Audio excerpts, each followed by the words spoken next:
오늘 우리가 함께 파헤쳐 볼 건요.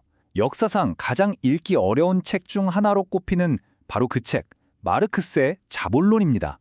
이 책을 어떻게 접근해야 할지 예일대 교수의 가이드를 한번 따라가 보겠습니다. 자, 그럼 시작해 볼까요? 자, 이런 질문으로 한번 시작해보죠. 우리가 살고 있는 이 자본주의 시스템이라는 게 사실은 우리 삶을 좌지우지하는 거대하고 강력한 힘인데 의도적으로 잘 보이지 않게 숨겨져 있다면 어떨까요? 네, 맞아요. 우리는 이 시스템의 증상 같은 건 분명히 느끼죠.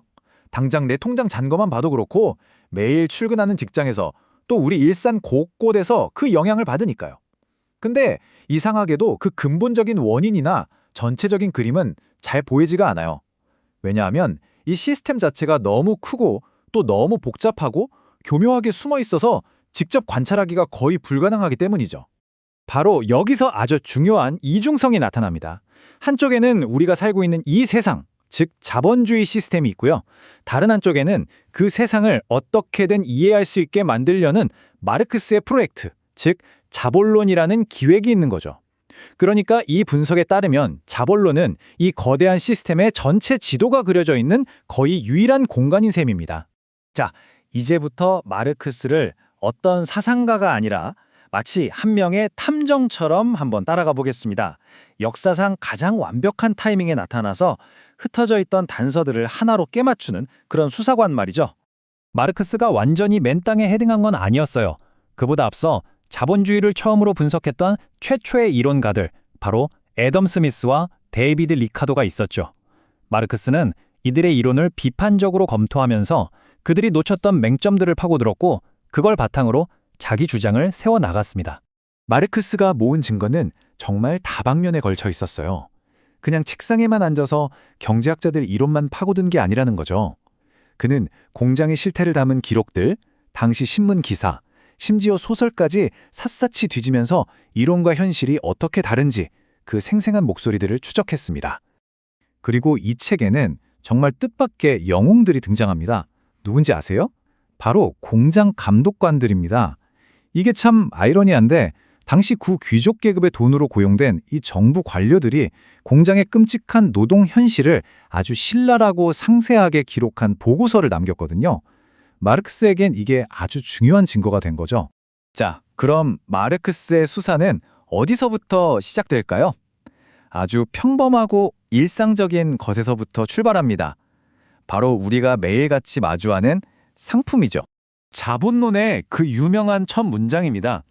마르크스는 이 평범해 보이는 문장 하나를 완전히 분해해서 그 안에 숨겨진 거대한 세계를 우리에게 보여주려고 합니다.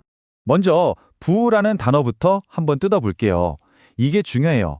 마르크스가 여기서 말하는 부는요, 우리가 흔히 생각하는 그런 투자금, 그러니까 자본과는 좀 다른 개념입니다. 그보다는 훨씬 오래된 개념, 그러니까 공동체의 풍요로움이나 아니면 그냥 물건들이 많이 쌓여있는 그런 상태를 의미해요.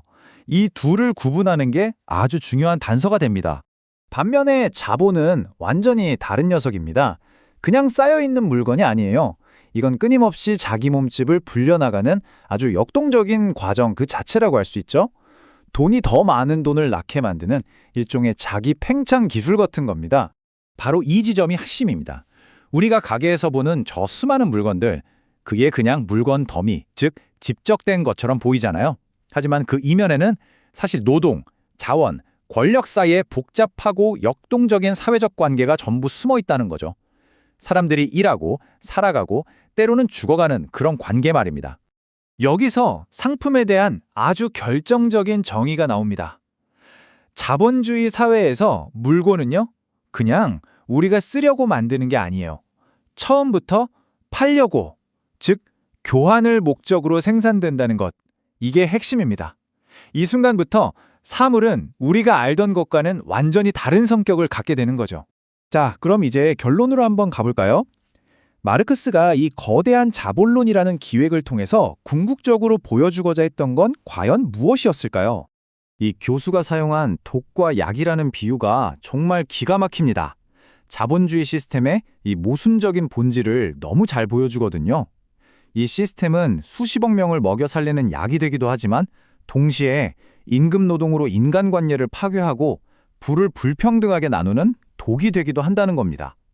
해결책이면서 동시에 문제의 원인인 셈이죠. 한마디로 말해서 이 시스템은 한편으로는 세상을 건설하면서 다른 한편으로는 세상을 파괴하는 그런 거대하고 이중적인 힘을 가졌다는 겁니다. 새로운 것을 창조하는 동시에 기존의 것들을 끊임없이 불안하게 만드는 거죠. 마르크스가 우리를 이끌고 가는 분석의 여정은 바로 이렇습니다. 아주 작고 단순해 보이는 상품이라는 것에서 시작해서 그 안에 숨겨진 관계들을 파헤치고 부분에서 전체로 시야를 넓혀서 마침내 모든 것을 움직이는 거대한 시스템 전체를 보게 만드는 거죠. 이 분석이 우리에게 던지는 가장 핵심적인 메시지입니다. 중요한 건 무작정 반자본주의를 외치는 게 아니라는 거예요. 왜냐하면 보이지도 않는 것과 싸울 수는 없으니까요. 가장 첫 번째 혁명적인 행동은 저항이 아니라 바로 이해하는 것입니다. 이 시스템을 우리 눈에 보이게 만드는 것, 바로 그겁니다. 자, 그럼 마지막으로 이런 질문을 던지면서 오늘 이야기를 마무리할까 합니다. 이 모든 분석을 따라와서 마침내 시스템을 내 눈으로 볼 수 있게 되었다면, 그래서 그 첫 단계를 완수했다면 그 다음은 과연 무엇일까요?